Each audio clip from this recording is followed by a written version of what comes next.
ગઈકાલે જે ગબ્બર ઠાકોર અને અર્જુન ઠાકોર જે સિંગર છે તેમના દ્વારા જે બંધારણનો નિયમ જે તોડવામાં આવ્યો તો તેના કારણે ફરીથી આ વિવાદ આખો ગરમાયો છે। ત્યારે હવે એ જ ગામમાં જાબડિયા ગામમાં કે જ્યાં ઠાકોર સમાજની એક મિટિંગ થવા જઈ રહી છે અને સમાજ હવે અમને શું સજા કરશે તે અહીંયા જોવાનું રહે છે। પરંતુ મિટિંગ થાય એ પહેલાં તમે જુઓ તો અહીંયા મોટી સંખ્યામાં લોકો આવી રહ્યા છે। સાથે જ હવે આખી વ્યવસ્થા કરવામાં આવી છે અને ધારાસભ્ય લેવલના અહીંયા જે આગેવાનો છે ઠાકોર સમાજના એ બધા અહીંયા આવે તેવી સંભાવનાઓ જોવા મળી રહી છે। સાથે જ ગેનીબેન વર્ચ્યુઅલ માધ્યમથી લોકો સાથે વાતચીત કરશે અને અમરતજી ઠાકોર, કેશવજી ચૌહાણ જેવા ધારાસભ્યો અહીંયા હાજર રહેવાના છે। સાથે જ ઠાકોર સમાજના અન્ય આગેવાનો અહીંયા આખું આયોજન કરી રહ્યા છે અને આ મિટિંગમાં એ કદાચ હવે એ નિર્ણય થશે કે ગબ્બર ઠાકોર અને અર્જુન ઠાકોર કે જે સિંગર છે તેઓને હવે શું સજા કરશે આ બંધારણના નિયમને જે તે તોડ્યો છે એના કારણે।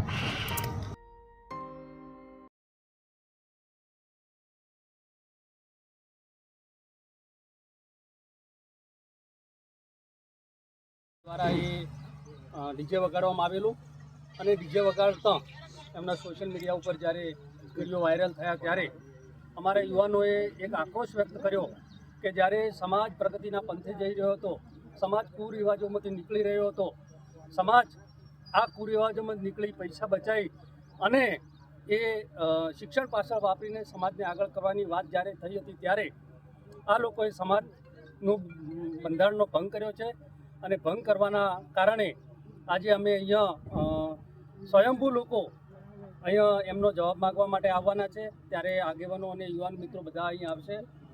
અહીંયા ગામને અને બધા સમાજના લોકોને જવાબ માગશે કે ભાઈ આ શા માટે તમે કર્યું છે। જ્યારે સમાજ આટલો એક્સાઇટેડ હોય અને શિક્ષણની વાતથી પછાત રહી ગયો હોય અને ત્યારે અમારે આ એમની પાસે જવાબ માગો છો શા માટે તમે આ કર્યું છે। એમનું કહેવું છે કે અમારો ગોળ અને અમારે જ્યારે 3 જિલ્લા સાથે મળીને આ બધું કર્યું હોય ત્યારે કોઈ ગોળ કે બીજી વાત રહેતી નથી।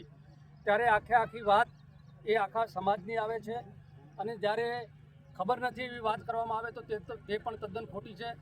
એ લોકો સોશિયલ મીડિયા ઉપર આટલું બધું કેમ્પેઇન ચલાવતા હોય અને સોશિયલ મીડિયા ઉપર કોપી થયેલી બધું જ ચાલ્યું હોય અને આપણે એમ કહીએ તો એ એક ખાલી બહાનાબાજી છે। આમાંથી બચવા માટેની બારી ગોતી રહ્યા છે, એનાથી વિશેષ આમાં કશું જ નથી। કયા પ્રકારની કાર્યવાહી થશે? કાર્યવાહી અત્યારે બધા આગેવાનો અને બધા મળશે, એના મનોમંથન કરશે અને મનોમંથન કર્યાના અંતે શું કાર્યવાહી થઈ શકે આમાં દાખલારૂપ કરવા માટે એ બધી વાત ચાલે છે।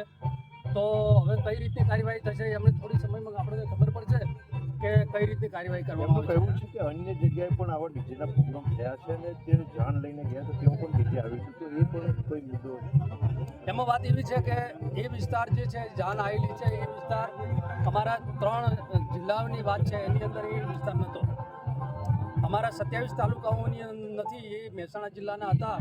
છતાં પણ એમની સાથે પણ અમે વાતચીત કરી રહ્યા છીએ કે તમારે આ બધું ના થાય અને સમાજ જ્યારે આજે પાકિસ્તાન જેવી બીજી અધર કન્ટ્રીની અંદર જો આપણું ઉદાહરણ લઈ શકતા હોય તો આપણે કેમ ના લઈ શકીએ, ગુજરાતના ઠાકોરો કેમ ના લઈ શકે। એટલે આખા ગુજરાતની અંદર આ બંધારણ અન્ય સ્થિતિમાં લાગુ થાય એવા અમારા ચોક્કસ પ્રયત્નો છે।